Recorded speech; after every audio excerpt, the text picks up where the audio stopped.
I'm behind you 100%. What a difference it will make in this nation if the families would come together on one accord. Instead of having all of this chaos in the house. You scared to go home. You ever been scared to take them home? I don't want you to meet my family. My daddy kill you. My daddy kill you. Don't. We just gonna surprise them. We just gonna surprise them. I'll tell them about it later. But when you have a family that is convinced by the choice, it's a wonderful feeling to have a backing of the people you care about the most. But then what's this? Then finally, you ought to be able to celebrate the connection. Finally, you ought to be able to celebrate the connection. It says that as they're coming back towards where they're going, it says that Isaac is now out meditating. Isaac is out praying, Lord, please, whatever you do, please, God, don't let her be crazy. Please just let her have, at least, something. At least let her have some kind of job. At least let her have both legs. At least let her have, at least let her have, everything intact. At least, do this. And as he's meditating and praying, it says that they're coming and Rebecca sees him. Rebecca sees him from a distance and says, who is that? I'm just going to ask y'all to be real. Have you ever had that moment where God showed you who was for you?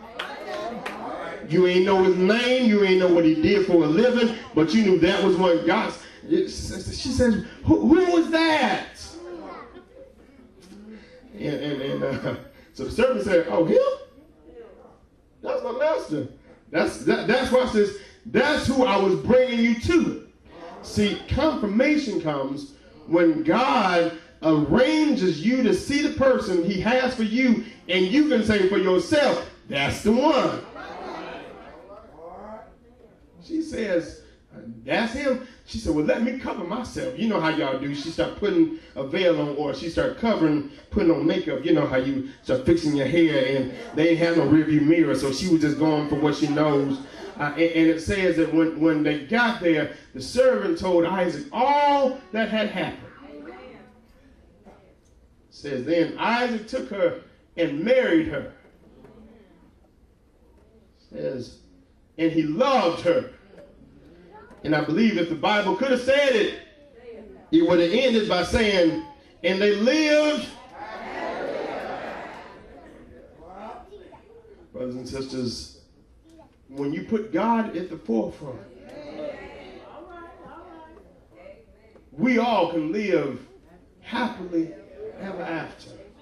The story is told of a little girl who had a 1,000-piece puzzle, and her mom put her in a room and left her by herself, and within 5 minutes the mom came back and the puzzle was done, and she said, now I don't understand, how is it that you finished this puzzle so quickly? How is it that you got done so fast? And the little girl said, well, all I did was put Jesus in the middle and everything else worked out itself. And I've come to tell somebody in the house that whenever you center everything you do around him, he'll make sure that you'll have everything that you need. He'll make sure you meet the right person, not the wrong person. You ought to get tired of looking for love in all the wrong places. But if you let God lead you, if you let him direct you,